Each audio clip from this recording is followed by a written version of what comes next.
So I heard you want to tow something. Maybe it's a trailer, an ATV, or a boat, or your buddy's couch that he's been swearing he's gonna move by himself. Either way, anything that gets hooked up to the back of your trailer has a ton of weight and measurements that you need to know. If you can get these things right, your towing is gonna be safe, legal, and smooth. But if you do them the wrong way, well, you're gonna have one heck of a day. My name is Matthew with Dynaline, and today we're gonna be breaking down every key measurement and rating you need to understand when setting up a tow hitch, from the receiver on your truck all the way to the ball that connects to your trailer. And there's 11 of them, so don't panic. We're gonna go over them one at a time. Let's get right into it. Alrighty, first things up, let's start with the truck, specifically the receiver. This is the square opening on your hitch where the ball mount slides in. Receiver size matters because your ball mount has to actually fit in there. The most common sizes you'll run into are 1/4 inch for lighter duty vehicles and 2-inch for trucks and larger SUVs. You can't put a 2-inch ball mount on a 1/4 inch receiver. Trust me. Always check for your hitch size before buying a ball mount.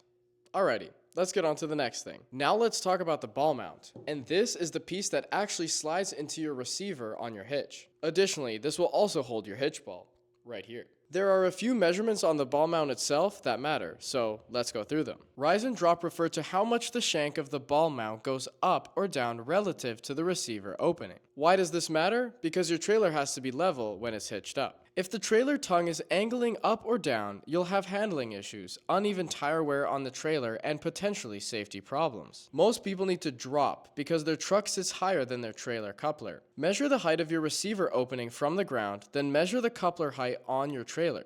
We'll come back to that in a minute. And the difference between this measurement tells us how much drop you really need. And if you don't know how much drop you need, you're in luck because adjustable ball mounts exist. See this one for example. This one has lots of levels of adjustment, making it super easy to determine how much drop or rise you really need. The next measurement that we need to consider on your ball mount is actually the overall length. The length of the ball mount is the measurement of the shank, the part that goes into the receiver.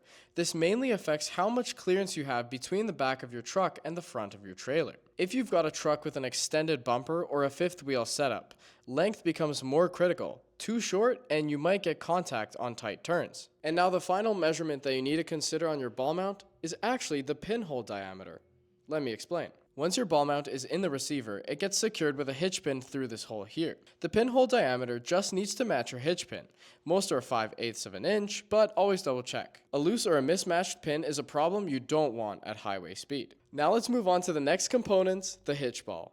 The first measurement that we want to consider on your hitch ball is the ball diameter. The ball diameter is the size of the actual sphere, the round part that the trailer coupler clamps onto. This measurement has to match your trailer coupler exactly. The three most common sizes are 1/7/8 of an inch for light trailers, 2-inch for mid-range, and 2 to 5/16 inch for heavy duty. If your ball is 2 inches and your coupler is 2 5/16, it'll either not latch or it'll latch loosely, neither of which you want. Think of it as a socket wrench. It has to be exact for it to work. Now the next measurement we're going to take a look at is the ball shank diameter. Below the ball itself is the shank, the threaded post that goes through the ball mount that gets secured with a nut underneath. The shank diameter needs to match the hole in your ball mount platform. Common shank diameters are 3/4 of an inch and 1 inch. If the shank is too small for the hole, the ball can wobble or spin under load. Too big and it simply won't fit. And if you've got a mismatch, that's where these come in. Trailer ball reducer bushings. They adapt a larger hole down to fit a smaller shank. It's a relatively simple fix, but it's good to know about. And the last measurement that we need to talk about is actually not on the trailer ball, it's on the ball mount itself. This is the other side of the same coin. The hole in the ball mount platform has to match the ball shank going into it. When you're buying a hitch ball and a ball mount separately, confirm these two dimensions line up. It's a really small thing you can check before you buy, and it's better to find out in the store than rather on the driveway. Now on to section 4, we're going to be talking about weight ratings. Now that the hardware is done, let's talk some numbers, the things that actually keep us safe. This is the part that people usually skip, and it's also the part that matters the most. These are the two key ratings that you need to know. Tongue weight is the downward force that the front of your trailer puts on the hitch ball. Every ball mount and hitch ball has a tongue weight rating, which is a maximum amount of downward pressure it can handle. As a general rule, your tongue weight should be within 10 to 15% of your total trailer weight. Too much tongue weight on the rear of your truck makes it sag, and your steering gets light and things get sketchy. Too little and your trailer can even fishtail. A general rule is it's not what the hitch can handle, it's all about balance. The next weight measurement that we're going to be talking about is gross trailer weight rating.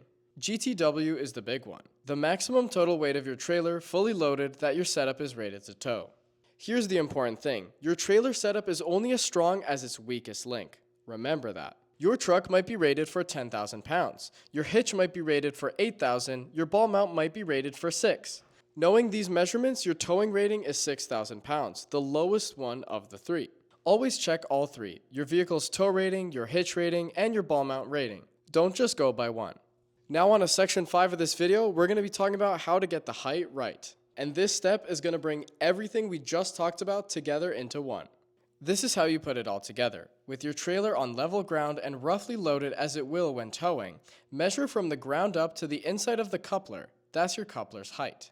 Then, measure from the ground up to where your hitch ball will sit on your truck. The difference between these two numbers tells you exactly how much rise or drop you need on your ball mount. If your coupler is at 17 inches and your hitch ball is at 20, you need a 3-inch drop. Simple math, but it makes a huge difference in how your trailer handles on the road. Now, before we say goodbye, let's do a recap of everything that we talked about in today's video.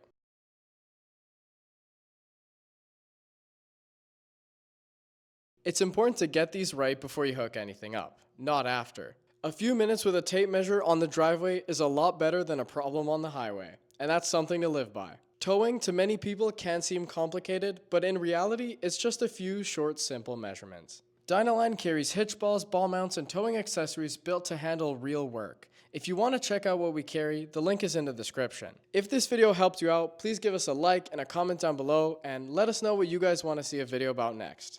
Thanks for watching, that'll be everything from us, and see you in the next one. See ya!